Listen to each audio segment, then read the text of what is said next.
Le Fonds de solidarité FTQ est fier de présenter Les Dérangeants. Que vous souhaitiez devenir les premiers, les meilleurs ou les plus grands sur le marché, on prête main forte à des entreprises aux quatre coins du Québec. Au fond, on fait plus qu'investir. On s'investit dans vos projets. Visitez le fonds ftq.com/entreprise. Le podcast de la nouvelle génération d'entrepreneurs au Québec. Les Dérangeants. Les Dérangeants! Bonjour tout le monde, j'espère que vous allez bien. Alors, un nouveau podcast aujourd'hui des experts qui dérangent, qui est un sujet aussi qui, je pense, va être un petit peu dérangeant. J'ai la chance de recevoir pour la première fois de mon côté mon invité, Marc-André Nortet, qui est chez Jarolski Pazeur. On se parlait souvent sur LinkedIn, parfois on chialait envers les dragons en inbox. On dira pas trop ce qu'on se disait, parce qu'on m'a dit faut que je fasse attention dans mon rôle, sans jamais vraiment... c'est là qu'on voit que le monde des affaires est grand et petit. Je pense qu'on se connaît depuis des années, sans jamais vraiment s'être... La pandémie a probablement amené ça un peu de ne pas s'être croisé trop dans la vraie vie. J'étais très content que tu acceptes de te joindre à nous parce que t'es quand même réputé comme quelqu'un qui peut déranger effectivement dans ses opinions. Ouais, ben c'est ça. Des fois, le marketing aime moins ça, mais regarde, c'est la vie.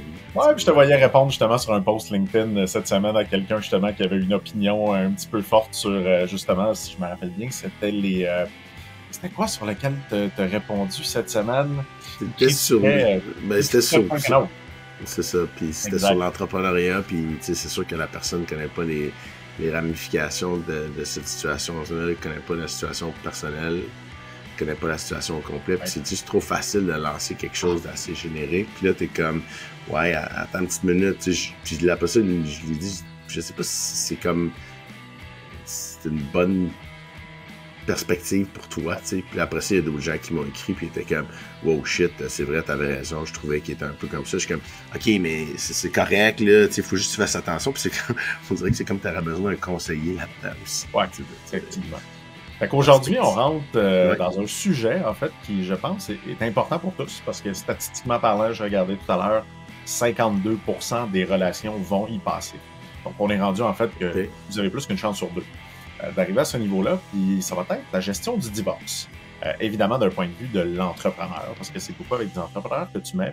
Ça veut dire quoi, se séparer? Et comme on disait tout à l'heure, un petit peu avant d'entrer en onde, il y a un changement de loi aujourd'hui qui va changer certaines perspectives de ce côté-là. Puis on peut parler de divorce, mais on peut aussi amener ça à une séparation. Parce que définitivement, le divorce amène l'aspect d'avoir été marié, mais se séparer de base est quelque chose. Alors, je sais pas si Marc-André, tu veux peut-être mettre la prémisse avec la raison qui a amené ce changement de loi-là qu'on a presque tous entendu parler, surtout d'un point de vue des entrepreneurs. Ben, merci Dominique. Bonjour à tous. Toujours content de revenir devant vous puis de parler. Puis comme j'ai discuté avec Étienne la première fois, moi, je suis plate et je fais des plans. Alors, à la fin de la journée, moi, je vais utiliser un petit acronyme, là, c'est Make Planning Great Again. Ça va être drôle, mais le point, c'est que tout revient sur les différents sujets qu'on va discuter cette année sur le planning. Fait que là, on parle de la loi 56 qui a été introduite, qui a été votée. Et cette loi-là est vraiment venue à la base du fameux Eric et Lola, ce fameux cause légale, tu sais, puis ultimement, tu sais, on sait un peu tous c'est qui était impliqué là-dedans, puis qui était en arrière de tout ça. Puis j'ai entendu dire qu'il est déjà allé sur la Lune. Ouais, c'est ça.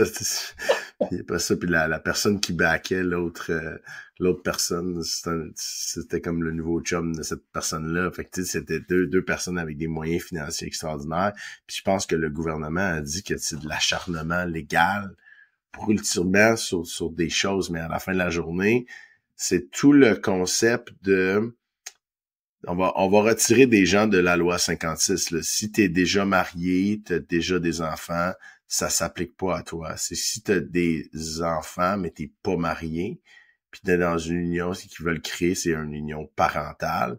Le gros point de l'union parentale, c'est que, à ton point, 52% des gens vont passer à travers une séparation, mais il y a des statistiques au Québec, c'est que le Québec a changé, puis le Québec est pas mal différent des autres pays. 42% des gens ne se marient pas. C'était à 8% avant, puis si on compare à des pays qui sont appelés très libérales, puis on aime ça se comparer, mais la Suède est à 33%, Le UK est à 21% et la France à 18%. Fait que le Québec, c'est quand même très spécifique au Québec de ne pas se marier, mais les gens ont quand même des enfants. Fait que là, le gouvernement a comme amené un processus qui, au départ, a l'air très restrictif.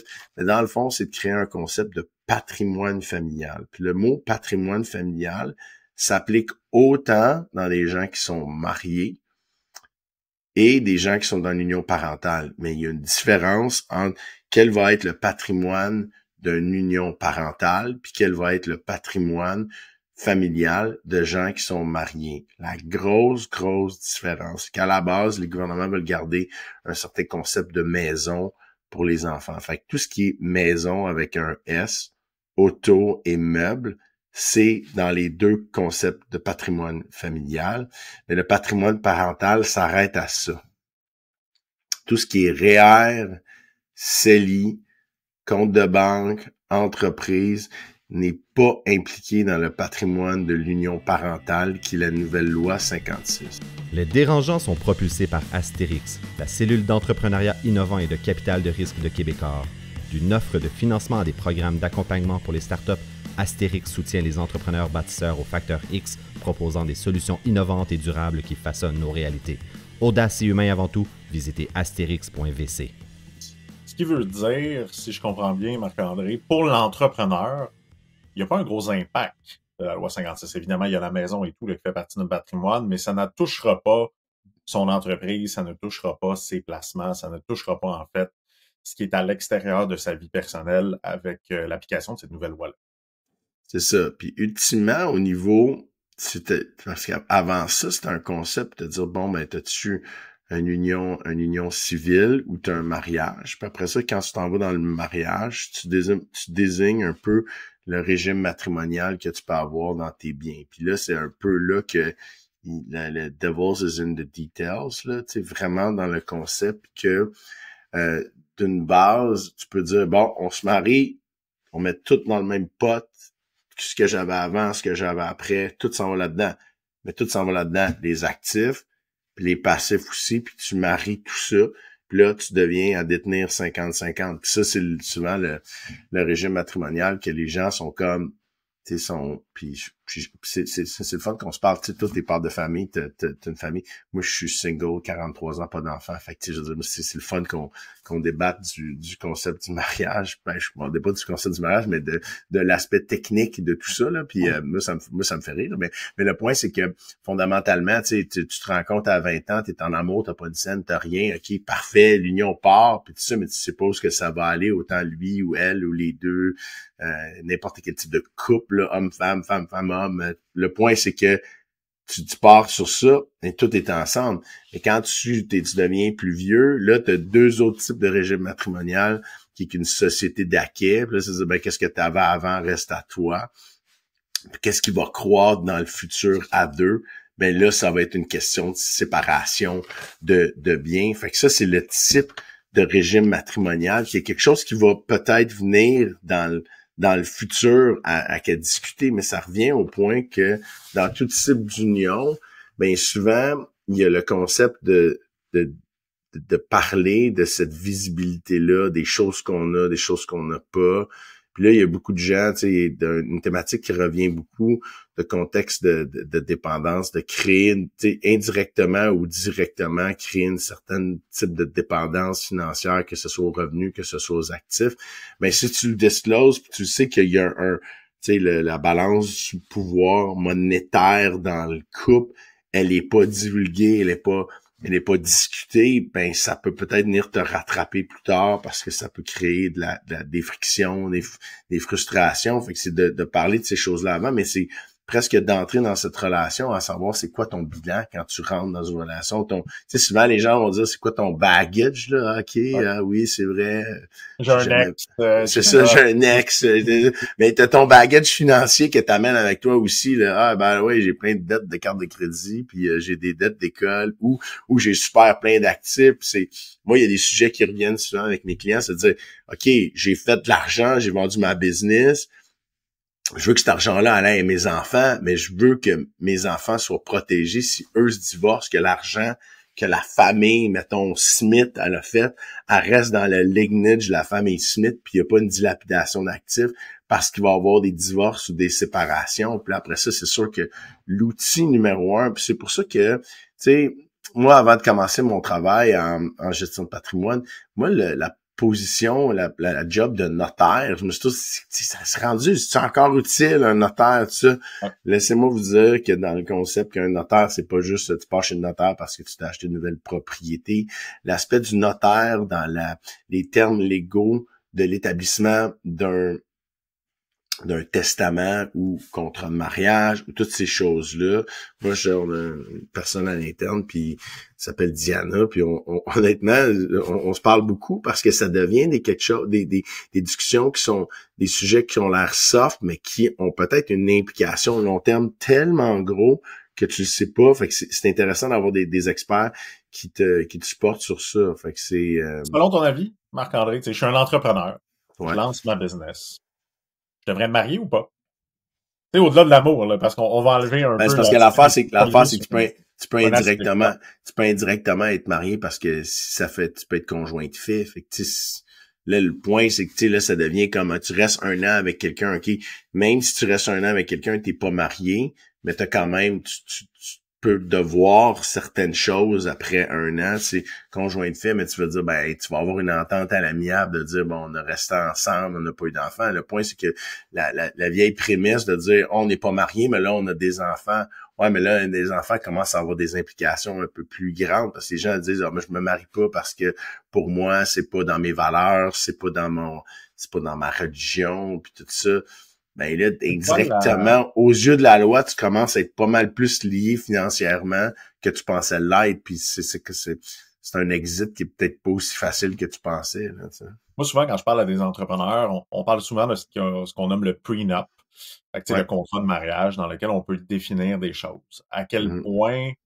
évidemment, c'est dur d'avoir cette discussion-là parce que c'est une discussion souvent que tu te dois d'avoir en amont. On dit souvent qu'on doit préparer, comme en affaires, convention d'actionnaire, on doit préparer la séparation avant même pratiquement d'avoir fondé la business parce que, un peu comme dans la vie personnelle, énormément d'entreprises, moi, que j'ai vues, qui ont mal fini, c'est des histoires de chicanes d'actionnaires. C'est des shotguns, des histoires de chicanes d'actionnaires. Je pense que la même chose dans la vie privée, définitivement. Est-ce que tu penses que tout entrepreneur, là, on prend vraiment des gens qui sont entrepreneurs ou en voie de devenir entrepreneurs, de se lancer en affaires, devrait avoir un contrat de mariage? Puis qu'est-ce qui devrait peut-être être inclus dans ce contrat-là? Pour être capable quand même de, je pourrais dire ça, se protéger. Ça sonne un petit peu difficile une relation, mais il y a quand même, comme tu dis, parfois, des déséquilibres économiques. Ce qui veut dire que quelqu'un va effectivement gagner beaucoup, la deuxième personne peut gagner beaucoup moins. Parfois aussi, c'est des deals, ce qui veut dire que je connais des gens qui ont dit « j'aimerais que tu restes à la maison pendant que je travaille ». Moi, là-dessus, je considère que la personne a énormément droit, parce que ça reste un deal. Mais il y a aussi des situations qui ne sont pas nécessairement ceux-là, puis on a vu aussi de l'abus de part et d'autre, je pense, du côté entrepreneurial et de l'autre. C'est quoi ton conseil pour les gens qui demain se disent « OK, je suis sur le point d'entrer en relation, j'ai une business, comment je peux réussir à me setuper un peu, à avoir un plan qui va peut-être me permettre que ça finisse pas je sais pas, tu vois, moi, je suis même pas encore capable de savoir, ça coûte combien à peu près, là, tu sais, se séparer? C'est-tu réellement 50% de tout ce que je fais? Ben, c'est un super bon point, parce que le point d'une part, c'est, si ça revient à toute chose, c'est de comment tu es confortable de discloser tout, tu sais, parce que là, c'est un moment donné, si tu te mets à toi-même, si tu mets à ton partenaire, ta partenaire, mais en faisant cette réflexion-là, il y a un concept que j'ai identifié, c'est peut-être que tu as une incompatibilité financière avec quelqu'un. Puis ça, c'est la relation qui est établie avec l'argent. Puis ça, c'est une chose que je trouve facile, parce que je veux dire, moi, dans mon domaine, pendant 15 ans, c'était en trading, tout ça, je côtoyais des gens fortunés ou des gestionnaires de portefeuille, des hedge funds, tu sais. Mais j'étais jamais avec des personnes, c'était avec des institutions, des individus, tout ça. Là, depuis 7 ans, je travaille avec des familles fortunées, puis t'envoies des vertes puis des pommeurs. Le point, c'est de l'expression, c'est que t'en vois de tous les couleurs, puis il y a pas de bonne ou mauvaise, c'est juste de comprendre vraiment c'est quoi leur relation avec l'argent. Qu'est-ce que ça l'amène, comment ça l'amène, ça peut être aligné avec tes valeurs ou pas. Mais moi, je suis un aviseur, mon opinion par rapport à comment les gens veulent, qu'est-ce qu'ils veulent faire avec leur argent, leur aspiration, tout ça, ben moi, je les aide dans la croissance de ça. Mais après ça, quand tu t'en vas en couple avec quelqu'un, Puis là, après ça, c'est comme, OK, ben je vais pas citer l'espérance, on rentre dans cette relation-là que ça va être forever, puis kumbaya, on s'aime, puis ouais, un petit peu, c'est peut-être mieux de prendre aussi l'aspect que moi, j'ai déjà eu un ami, ben j'ai toujours cet ami-là, mais tu sais, à un moment donné, quand lui s'est marié, il dit « Oh my God! » On a fait la prenup, puis les deux familles étaient fortunées, là, puis il dit « C'était pas des meetings le fun, parce que faut que tu penses au worst case scenario en avance. » Mais peut-être que là, ça solidifie, parce que peut-être que tu vas t'en aller dans des conversations avec la personne, puis tu vas te rendre compte que ta relation avec l'argent est complètement différente, puis peut-être que vous allez établir une chose, que vous êtes incompatibles au niveau financier. Parce que l'aspect émotionnel, toi et moi, tu sais, je veux dire, je pense pas qu'on est des experts là-dedans, c'est comme moi, j'en suis pas un. Mais le point, c'est que, tu sais, je veux dire, puis il y a des, je veux dire, tu vas voir tu vas faire une thérapie de couple, on va voir un expert là-dedden, on va te parler de plein d'autres sujets, là, tu sais, beaucoup de gens lisent le livre, ils parlent de c'est quoi ton type d'amour, là, je sais pas trop, là, ouais. Je suis pas trop un bon lecteur. Je me suis fait compter ça là-dedans, mais ça, c'est la partie émotionnelle. Mais l'incompatibilité financière, c'est peut-être quelque chose qui a l'air terre à terre, plate, mais peut-être en faisant ce processus-là de rentrer dans une union, que ce soit mariage, union civile ou tout ça, puis là, de comment d'arriver de dire, ben, regarde, on va mettre carte sur table, puis sur tous les entrepreneurs, c'est sûr que quand t'es deux professionnels, puis t'as un T4, puis là, après ça, t'as des REER, t'as des CELI, t'as peut-être une propriété, c'est quand même assez simple. Mais la minute que tu tombes dans, t'as plusieurs entreprises, t'as des org charts, t'as tout ça de dire c'est quoi les ramifications, tu sais. T'as une business, il y a de la dette, t'as un pourcentage minoritaire, majoritaire, ça vient avec quoi, des clauses comme ça, de juste discloser ça à la personne, puis de dire, ben tu sais, voici le type de revenu, mais on réinvestit, il y a des dividendes. Juste d'arriver avec ça, je pense que c'est critique, là, surtout qu'il y ait des implications en très longtemps, puis après ça, on parle même pas du fait que si vous décidez d'avoir des enfants ou pas, là, je veux dire, là. Puis là, le point à ce que tu ramènes, le fameux coût du divorce. Le coût du divorce, c'est sûr que là, les gens vont parler plus au niveau « Ah, mon Dieu, j'ai pris un avocat, lui ou elle s'est pris un avocat, puis là, blablabla. » OK, fine, mais tu sais, le gouvernement, il a quand même des outils qui peut faire skipper 75% parce qu'à la fin de la journée, le juge va arriver puis il va dire, ben, il y a des cadres particuliers, puis après ça, on va dealer dans le fringe, mais pour le gros du stuff dans le milieu, ça peut être, c'est des équations, tu sais, tu rentres, c'est comme un arbre de décision, là. OK, on est mariés, c'était tic, tic, tic, OK, qu'est-ce que l'autre personne a droit à quoi, selon, puis là, tu rentres les chiffres. Après ça, tu peux dire, ah, ben, mon revenu, tu sais, un entrepreneur, tu vas dire, ben, c'est quoi ton vrai revenu? Tu te payes des dividendes. Peut-être qu'il y a une année, tu te payais bien plus de dividendes. Bon, ben là, je vais couper les dividendes. Une année, le juge va regarder ça, de dire, ça fait 5 ans que tu te payes 500 000. Puis là, t'arrives que tu claimes que tu fais 150 000. Le juge va, tu vas avoir l'air un peu épais devant le juge. Mais le point, c'est, à travers tout ça, tu sais, c'est une question qu'il y a des outils selon le type d'union que tu as choisi, mais le coût du mariage va plus être dans le fait que des deux côtés, mais ça veut dire quoi? 2 maisons, deux sets de meubles, des jouets, là, tu t'arrives à un certain point que tout est dédoublé, puis après ça, t'as le vieux concept de gens qui disent, ben, je suis trop pauvre pour me divorcer. C'est vraiment plate que t'es rendu au fait, mais ça, tu sais, il y a le coût de la vie a augmenté, tout ça, puis là, après ça, il y a des gens qui vont te donner des solutions de dire, ben ouais, t'es comme séparé, mais t'es pas séparé, tout ça. OK, fine, mais à la fin de la journée, faut que candidement, tu regardes de dire, ben, est-ce que, indépendant de mon ou ma partenaire, puis qui avait un peu soit une dépendance financière vers l'un et l'autre, ou un gap ou une inégalité, va-t-il être capable de soutenir à ses besoins, peut-être qu'il y a un retour au travail qui s'impose, tout ça, mais le point, c'est que il faut que tu arrives à dire, ben les dépenses sont ça. Fait que ça revient à, tu sais, c'est comme des outils que tu as déjà fait de dire, tu sais, dans le premier épisode, je parlais sur un plan financier, c'est quoi moi je dis tout le temps le burn rate, comment ça te coûte pour, tu sais, pour garder les lumières ouvertes, la machine ouverte, puis tu peux bien dire, on mangera pas du filet mignon, on va manger du craft dinner, ok, fine, mais il y a quand même un coût avec ça, puis c'est quoi le coût de base, le base load que ça te coûte pour faire rouler ta vie ou ta famille, puis quand tu connais tous les postes de dépenses, tu peux dire, ouais, sais-tu la vacance à Sainte-Barth cette année, on ira pas, mais tu regardes les choses, mais c'est la même chose dans un couple, parce que là, après ça, surtout si tu as des enfants, ben se dire, ben écoute, il y a les écoles, il y a ci, il y a ça. Après ça, il y a des décisions qui sont liées à quel type d'école tu vas envoyer, l'école publique, l'école privée, tu sais, le point, c'est que, mais si tu le sais pas ça, c'est sûr que là, tu regardes le concept de, mettons, se divorcer, puis ça a l'air bien facile. On s'aime plus, on se divorce, là. Puis là, après ça, c'est drôle. Quand les crayons s'aiguisent, je te dis que les couples, l'idée de l'enthérapie est peut-être un petit peu plus, puis ça, je parle d'exemple, là, puis je nomme pas de nom, mais c'est arrivé dans des situations à dire, ouais, tu sais, c'est sûr qu'à un moment donné, t'arrives à un point of no return, ok, fine, puis là, c'est plate, tu t'en vas vers cette route-là, mais il y a d'autres gens qui se disent, ouais, j'avais pas compris les implications ou comme tu disais, le coût d'un divorce. C'est ça, le coût d'un divorce. Tu sais, ils l'ont mis en prix, tu sais, ils l'ont mis en différentes catégories. Tu as le coût, là, tu sais, le coût de la vie. Après ça, tu as un certain concept de partage de biens. Quels biens vont être partagés, quels biens vont pas être partagés. C'est pas juste du 50-50. Il y a certains trucs qui sont à toi du départ. Fait que ça reviendra pas à un 50-50. Mais ça, souvent, c'est des équations qui sont faites. Mais après ça, tu as le concept qu'on dit, ben, il y a les taxes. Le coût et aussi la fiscalité. La fiscalité de tu sépares des biens, ok, tu vends des choses, mais tu as du gain à capital. Il va y avoir du gain à capital à payer sur la vente de certains actifs. Il y a certains actifs qui sont vendus à gain, d'autres qui sont vendus à perte. Il y a un aspect à regarder ça. C'est sûr que tous les comptes enregistrés, mais le gouvernement fait en sorte que tu fais un rollover de ton compte enregistré vers un autre compte enregistré de ton conjoint ou conjointe durant la séparation. Fait que ça, c'est moins pire, mais il y a toutes ces choses-là à regarder. Quand tu te sépares, il y a peut-être que tu vas peut-être ouvrir des déductions que tu n'avais pas le droit, mais là que tu vas avoir le droit. Qui a l'enfant en charge, qui a pas l'enfant en charge. C'est tous des petits détails qui, quand même, souvent, ce qu'on dit aux gens, c'est aller voir vraiment quelqu'un qui fait de la planification financière.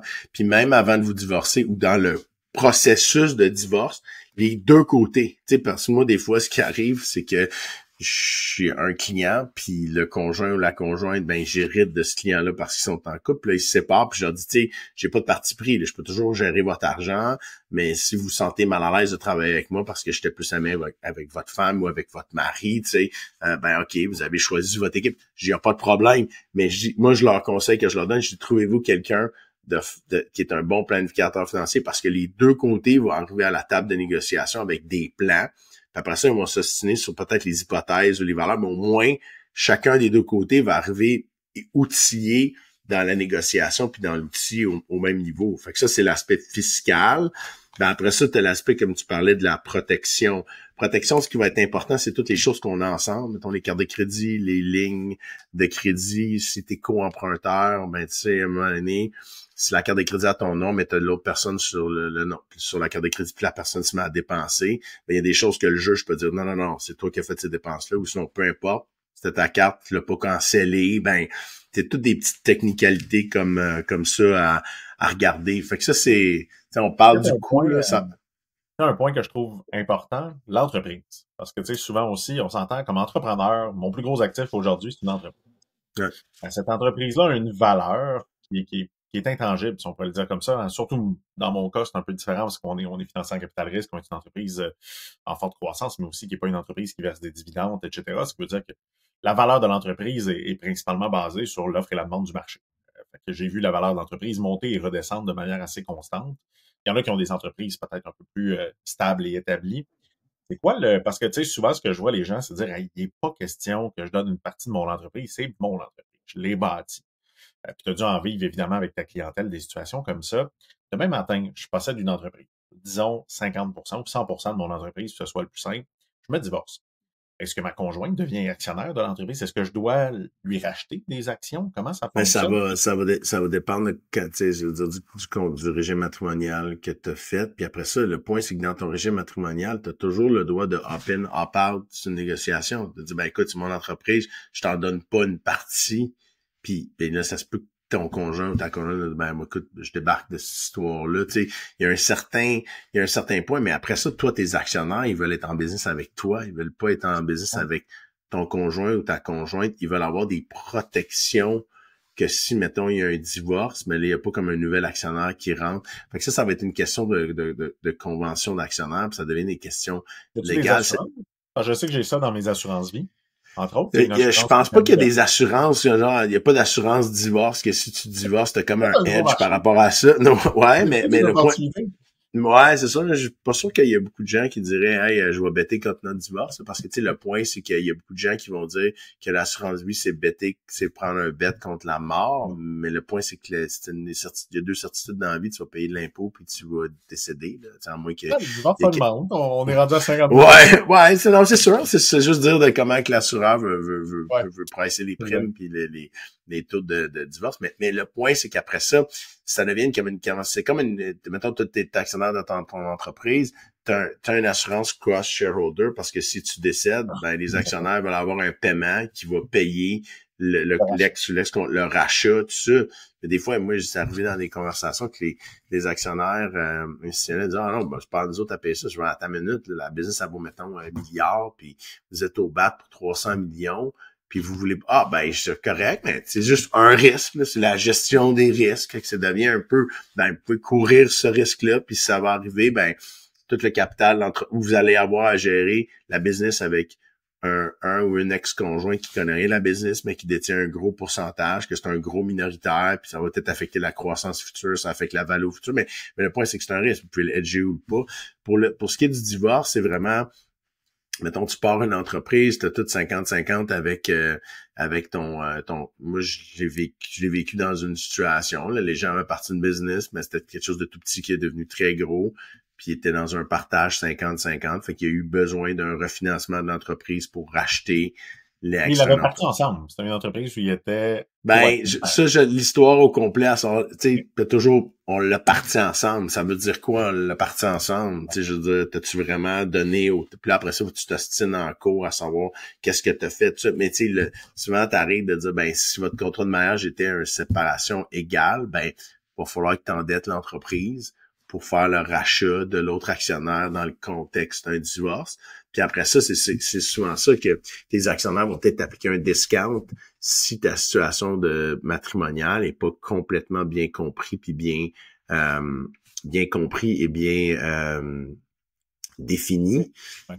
Ben c'est un peu ça qui devient problématique. Là. Je veux dire, à la fin de la journée, surtout quand tu rentres des actionnaires financiers là, qui sont pas là, qui sont là pour faire de l'argent, que ce soit pour leur propre intérêt à eux ou ils gèrent l'argent de fonds institutionnels, que ce soit des fonds de pension, des caisses de retraite, des compagnies d'assurance, ben eux vont dire ben on va mettre un discount, ils vont essayer de pricer le risque, ils sont capables, tout le monde va vouloir pricer l'upside, mais c'est de pricer le risque puis de dire quel discount qu'ils vont appliquer sur un multiple de recapitalisation, d'investissement en croissance, d'un minority investment ou majority investment, c'est tout ça. Eux, ben des fois leur lens est différente. Ils vont penser à dire ben si le but c'est de buy low, sell high, ils vont dire ben pour moi je peux payer le moins possible pour la business. Mais c'est sûr que tu es dans un processus compétitif, il y a 8 personnes qui bident pour la business, ben il y a bien des risques qui vont dire ben ils vont changer ça parce qu'ils veulent vraiment avoir l'actif. Décrocher des subventions, c'est souvent un casse-tête. Savoir où chercher, comment rédiger des demandes solides et maximiser vos chances d'obtention. Avec le service personnalisé d'accompagnement d'Hello Darwin, tout devient simple. Grâce à leur plateforme interactive et gratuite, découvrez en temps réel les subventions les plus adaptées à votre entreprise. Prenez rendez-vous dès maintenant et profitez de 10 % de rabais sur votre accompagnement. Retour sur investissement garanti. Les dérangeants. Ça m'amène même à réfléchir, de dire demain, je fonde une nouvelle entreprise. C'est presque intéressant pour moi de savoir si j'ai un co-associé ou un partenaire, de savoir est-ce qu'il est marié, c'est quoi le régime. Tu sais, puis on dirait que j'avais jamais pensé à ça. Parce que tu vois, moi, dans ma tête, c'était. Il n'y a pas. On s'entend, je fais partie des gens qui se sont mariés assez jeunes, dans lequel c'était ben, OK, on se marie, tu sais, sans vraiment avoir cette conscience-là. Puis comme entrepreneur, c'est des trucs que je vois, puis je pense que c'est ton métier. Mais souvent, on est très naïf. C'est bizarrement, les entrepreneurs, on a souvent une réputation de... Mais vous n'êtes pas naïf, je dirais pas naïf, je dirais plus intuitif de l'instinct, tu sais, intuitif, l'instinct. Mais la naïveté, tu peux dire aussi que la beauté de la naïveté, c'est childish puis childlike, là, tu sais. C'est Monet qui parlait de ça, tu sais, pour il y a childish, là, c'est comme enfantin, puis childlike, c'est comme tu rêves, tu vois des choses qui t'amènent à, puis il y a beaucoup de gens, tu sais, que ils vont voir l'impossible, ils vont voir toutes les choses négatives, mais souvent l'entrepreneur lui va dire non, je suis capable de voir du positif, puis j'y vais. Fait que, à un moment donné, tu veux pas enlever cet instinct-là. Tu veux pas comme freiner cet instinct-là, mais peut-être, c'est comme quand tu rencontres les histoires de Guy Laliberté, mais son meilleur ami, c'est... Non, mais le nom. Tu viens de nommer le nom. Ben non, mais je nommais un nom d'entrepreneur et non pas, ça n'a rien à voir avec Eric Pilola, mais le point, c'est que, ce que je disais, c'est que son meilleur aviseur, c'est son comptable qui était chez Deloitte, qui était son CFO. Puis quand il a remporté le prix émérite CFO, tout ça, il l'a dit, il dit, moi pis Guy, on peut pas être diamétralement plus opposés, mais c'est la personne que Guy Laliberté écoutait pour dire que ça fasse du sens, ça s'appelle, je pense, Robert, en tout cas, mais cette personne-là, comme il disait ouvertement, il dit, ben, mais c'est moi qui arrivais, qui dit, pas sûr, les chiffres, tout ça, fait que t'es comme un ballon dans tout ça. Robert il est encore le partenaire de Guy chez Lune Rouge, en fait, qui continue d'être des duos. C'est ça. Des duos probables, mais tu vois, chez Connect & Go, j'ai toujours eu des associés qui me ressemblaient. Quand t'as dit, moi, ce que j'aime, c'est faire des plans, puis je suis plate, je ris parce que mon numéro 2, qui est mon chef des opérations, s'appelle François Pierre. Dans mon téléphone, c'est FP de plan de Moffett. Enfin, je dis qu'il y a une émotion, c'est faire des plans. Ouais. Je dirais qu'on va faire faillite ou 1 milliard, je pense qu'il y aurait la même émotion. C'est qu'il faut le planifier. Là, faire 1 milliard ou une faillite, ça se planifie.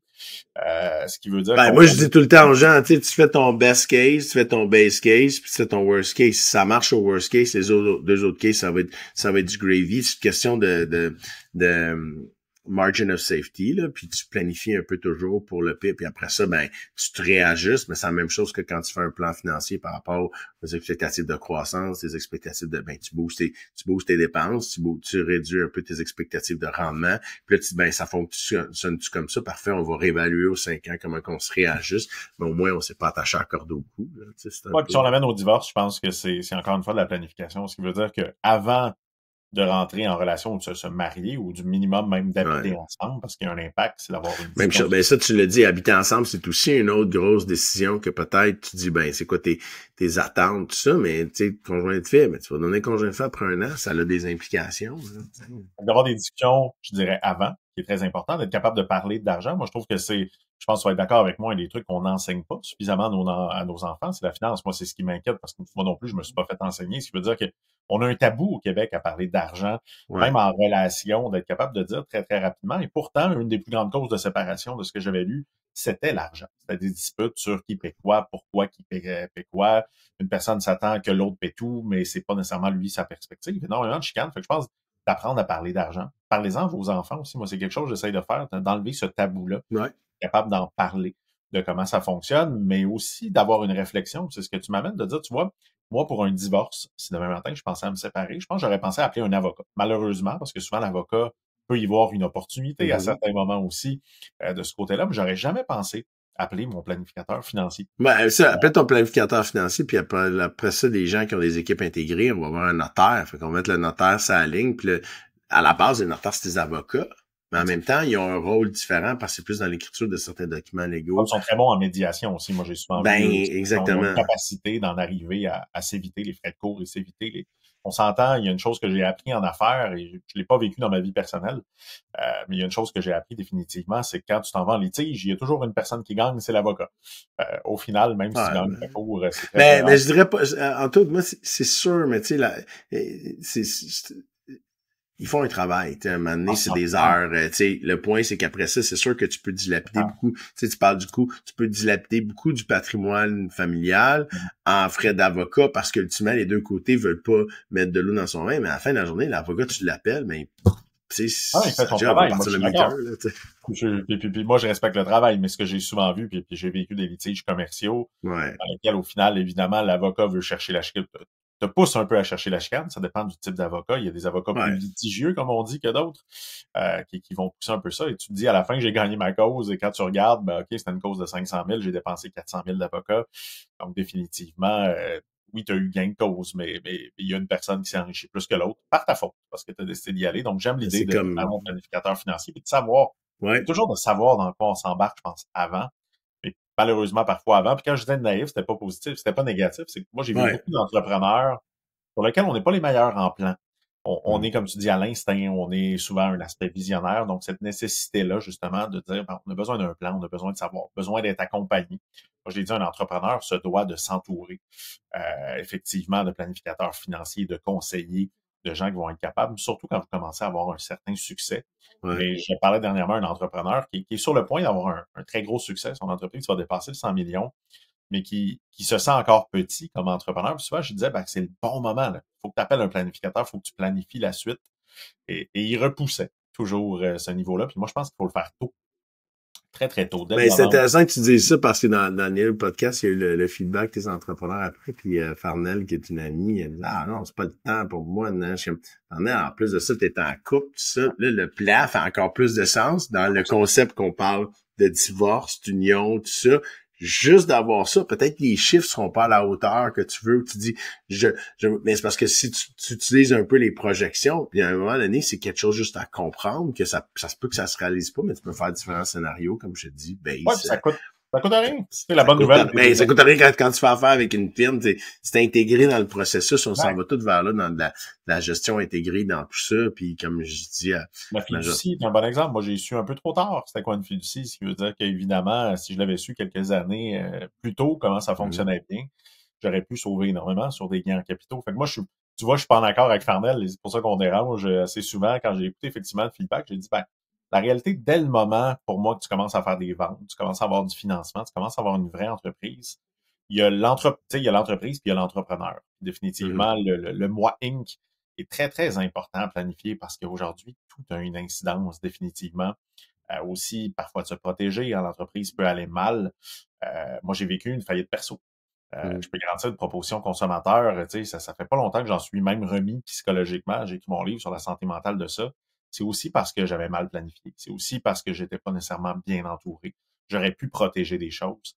Et ça, c'est important de le savoir. Puis malheureusement, quand il est trop tard, il est trop tard. Il est trop tard. Tu peux pas reculer en arrière, puis tu peux... Tu sais, le downside de over-planning, il est pas si pire que ça. Ça va t'avoir coûté une couple d'heures. Tu sais, le point, c'est que une couple d'heures de réflexion, oh, j'ai pas pensé à ça, peut-être ça. Puis souvent, dans le planning, moi, je dis aux gens, le feedback commun, c'est comme, oh mon Dieu, ça a enlevé la pression, ça nous a aidé, ça nous a rendu compte qu'on avait peut-être d'autres opportunités, peut-être que, puis là, t'es comme, bon, ben, parfait, on a pris le temps, tu sais, puis moi, des fois, je le force un peu aux gens de dire, non, on va faire ça, là, vas-y, peut-être que souvent, on va commencer avec une version abrégée, puis là, il aime tellement la version abrégée, on va dire, non, on va vraiment aiguiser le crayon, parfait, on va refaire ça dans 6 mois, mais là, souvent, c'est que les gens arrivent, ils sont comme, OK, là, on est prêt, puis on sait où est-ce qu'on s'en va.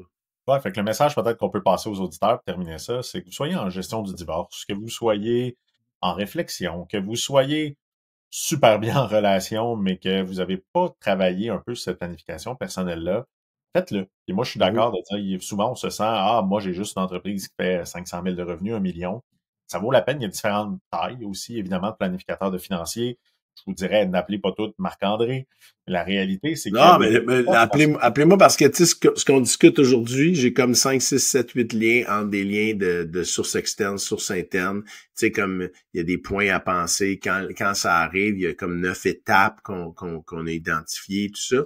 De choses qui ont l'air simples, genre, enlève l'ex-conjoint ou l'ex-conjoint sur l'assurance vie. Toutes ces petites affaires-là, là, c'est comme un genre de checklist, là. Moi, je l'ai envoyé à des amis, on va dire, oh wow, j'aurais aimé ça avoir ça quand j'ai commencé le processus. Fait que, non, mais moi, je dis aux gens, n'hésitez pas. Là. Exact. Donc, un gros merci. Je pense que ça a été encore un sujet 35 minutes qui passe super vite, mais moi, ce que ça m'a fait réaliser, c'est l'aspect de...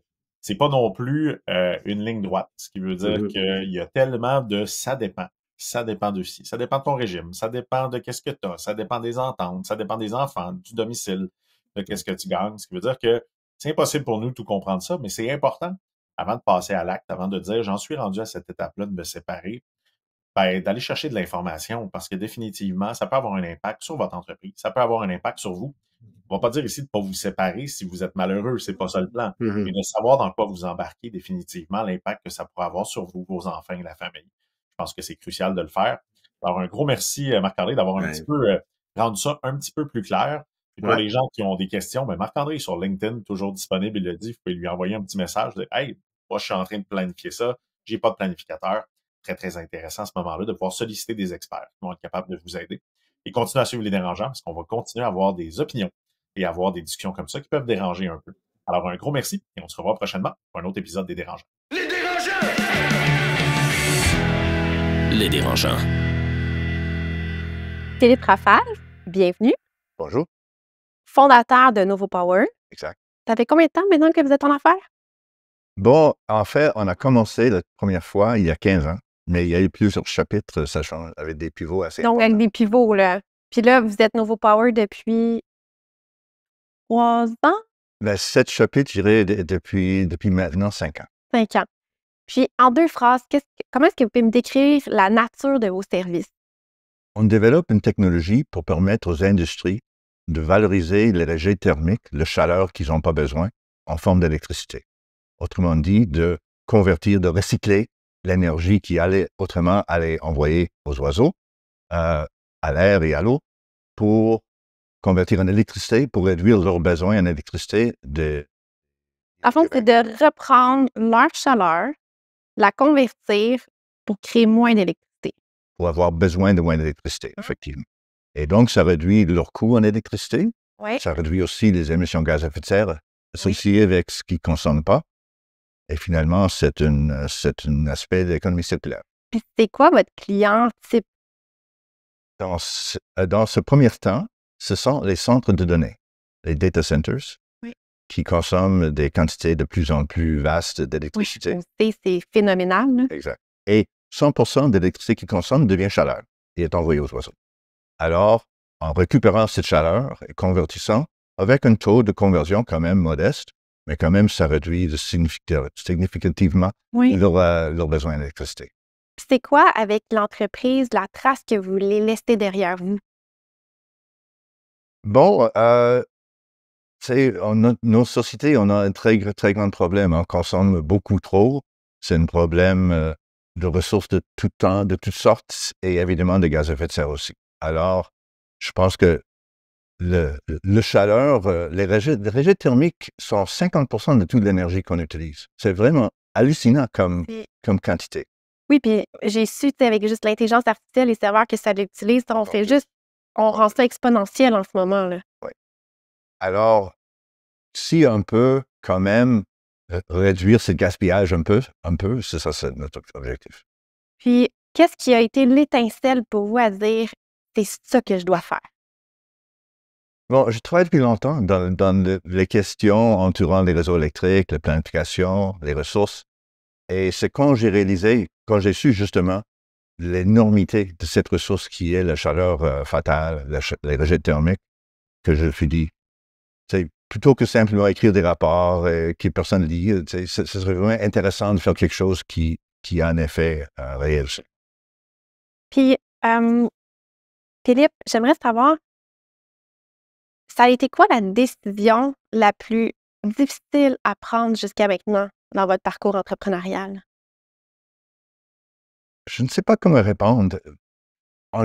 Généralement, je ne vois pas les décisions comme difficiles. Parfois, il y a des périodes assez longues où je ne sais pas quoi faire. OK. Et alors, finalement, il y a un chemin se C'est la prise de décision, là, de justement, qu'est-ce que je dois faire? Oui, mais décider entre A et B, c'est rarement ça. Honnêtement, c'est rarement ça. Okay. C'est que souvent, vraiment, le chemin vers l'avant n'est vraiment pas évident. Alors, on attend, on regarde, on cherche et finalement, on voit comment avancer. Puis comment vous êtes-vous entouré pour réaliser Novo Power? Une autre question difficile. Souvent, comme beaucoup de choses dans ma vie, un peu par hasard. Des rencontres, c'est quelqu'un que je rencontre qui me présente quelqu'un d'autre. Et je pense toujours que, surtout à Montréal, il y a tellement de richesses humaines autour de nous. C'est juste de trouver les gens les plus appropriés. Puis, quelle force ou quel talent avez-vous le plus puisé à l'intérieur de vous depuis les dernières années? Le talent d'apprendre, d'abord de réaliser comment j'ai besoin d'apprendre, ce qui est énorme. Oui, de ne pas savoir et d'aller chercher. Oui, c'est ça. Parce que pour être, je n'avais jamais vraiment conçu être entrepreneur. J'ai conçu, il y a une technologie, il faut faire ça. Au départ, je pensais que, bon, les gens vont venir, l'argent va venir. Mais c'est pas vraiment comme ça. Là. Il faut Que l'argent à la... Quelqu'un va réaliser que c'est important, c'est grand, et alors investir. Donc, j'avais pas réalisé l'énormité des défis de créer une compagnie. De ce dans quoi vous embarquiez. Là. Alors, c'est une série d'apprentissages, un après l'autre, quand même assez majeurs, mais pour l'instant, ça va bien. Puis qu'est-ce qu'on pourrait vous souhaiter pour les 3 prochaines années à Nova Power? Que toutes les choses qu'on essaie de faire, on va réussir. Puis où est-ce que vous voyez dans 3 ans? Bon, en 3 ans, on prévoit avoir des produits commercialisés, une pénétration assez intéressante dans ce monde de centres de données et peut-être ouverture dans d'autres marchés aussi. Parce que dans l'industrie, il y a énormément de réseaux thermiques, oui. Mais et ailleurs aussi dans la société. Est-ce que présentement, vos services sont offerts exclusivement au Québec ou vous êtes déjà ailleurs dans les marchés américains ou européens? Mais on est toujours en train de finaliser notre technologie. Donc, mais ce sur notre marché il y a un marché au Québec, mais c'est surtout ailleurs, pour la simple raison que l'intérêt économique de notre technologie varie avec le coût d'électricité. Et étant donné que nos tarifs sont très bas, alors c'est beaucoup plus intéressant en Europe et en Californie qu'il est au Québec. Merci beaucoup, Philippe. C'était super de vous recevoir, puis bonne continuité avec Nova Power. Merci beaucoup. Les dérangeants! Les dérangeants. Bonjour tout le monde, alors on est de retour pour le segment Startup présenté par Québec Tech. Et aujourd'hui, j'ai la chance de faire un petit retour sur la startup Nova Power. Avec son fondateur, Philippe, qui est venu s'entretenir avec notre ancienne dérangeante, Marie-Claude Duquette. Entrevue et discussion quand même assez intéressante, définitivement, une entreprise qui, je pense, va répondre à un besoin qui est de plus en plus grand. Avec l'intelligence artificielle aujourd'hui, on ne peut plus se mettre la tête dans le sable.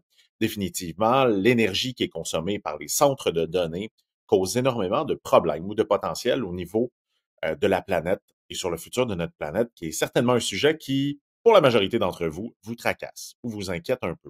Nova Power a décidé de s'attaquer à ça. Qu'est-ce que j'ai beaucoup aimé dans ce que Philippe a dit? C'est la première chose, selon moi, les meilleures entreprises sont celles qui sont le résultat d'une frustration d'un fondateur ou d'avoir décidé un problème qu'on a vraiment envie de régler. J'ai beaucoup aimé quand Philippe a dit, j'ai fini par me rendre compte à quel point c'était dommageable tout ça, puis plutôt que continuer à écrire des rapports, j'aimerais ça trouver une solution. J'aimerais ça bâtir une solution pour ça. Ça, c'est la portion que je trouve très, très intéressante de Nova Power, qui peut vraiment régler un problème ou améliorer une situation en termes de centre de données. Par contre, ce qui m'a un petit peu déçu, et ça, c'est un petit conseil pour Philippe, c'est que dans sa présentation, à certains moments, Marie-Claude lui pose des bonnes questions, comme « Ça serait quoi ta vision dans 3 ans? » Et il dit « J'aimerais ça avoir une pénétration assez intéressante dans le marché, j'aimerais ça ouvrir d'autres marchés. » Pour moi, quand on parle d'une vision dans 3 ans, c'est important d'être clair, c'est important d'être précis. Ça veut dire quoi une pénétration assez intéressante? Est-ce qu'on souhaite réussir à prendre 10% du marché, 20% du marché? Quand on parle d'ouverture de d'autres marchés, est-ce qu'on a déjà des idées sur les autres marchés qu'on pourrait adresser? Il y a vraiment un besoin, une fois quand vous êtes un président, un CEO, un fondateur, d'être capable de mettre votre vision très claire. Surtout quand c'est une entreprise comme Nova Power qui vise vraiment à transformer la planète, à régler des problèmes. On doit dire c'est quoi qu'on veut régler, c'est quoi qu'on veut faire. C'est ça qui va mobiliser les équipes. C'est ça qui va mobiliser les investisseurs et c'est ça qui va mobiliser à la fin les clients de venir vous faire confiance. Donc, je suis très, très intéressé par Nova Power, par voir où cette entreprise-là va nous amener. Mais je pense définitivement que Philippe a besoin de travailler encore un petit peu pour redéfinir sa vision, être certain qu'elle est très, très claire et devenir obsédé par cette vision-là et livrer cette vision-là. Mais définitivement, on a besoin de ce type d'entreprise-là. Et je pense qu'on a énormément d'entreprises aujourd'hui au Québec qui veulent s'adresser à ce problème-là, de la transition énergétique et des problèmes environnementaux. Et c'est une sacrée bonne nouvelle. Alors, merci encore une fois à Québec Tech de nous faire découvrir à chaque fois des nouvelles startups, des nouveaux projets entrepreneuriaux très, très motivants. Et on se revoit bientôt. Le podcast de la nouvelle génération d'entrepreneurs au Québec. Les dérangeants. Les dérangeants!